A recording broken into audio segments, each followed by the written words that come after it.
Hər gün 5 qəbul sualı izah edirəm. 10-cu günün 5-ci sualına gəlin bir yerdə baxaq. Şərtdə deyilir ki, sabit maqnitin qüvvə xətlərindən biri təsvir edilmişdir.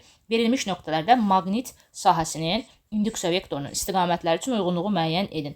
Biz bilirik ki, maqnit induksiya vektoru N-dən S-ə doğru yönəlir və bu nöqtələrdə biz toxunanın istiqamətini göstərməliyik. Baxın, gördüyünüz kimi çəkirəm və deməli burada toxunan aşağıya doğru olacaq. L nöqtəsində aşağıya doğru yenidən davam edirik. M nöqtəsində toxunanı çəkəndə olacaq sola doğru və yenidən davam etdikdə burada K nöqtəsi də gördüyümüz kimi yuxarıya doğru yönəlmiş olacaq. Deməli, K nöqtəsində yuxarıya doğru yönəldi. Yuxarı doğru yönəlmə D variantında verilib. 1-ə uyğundur D. M nöqtəsində sola doğru yönəldi. Sol tərəfə yönəlib B-dir. Yəni 3-ə də uyğun olacaq B.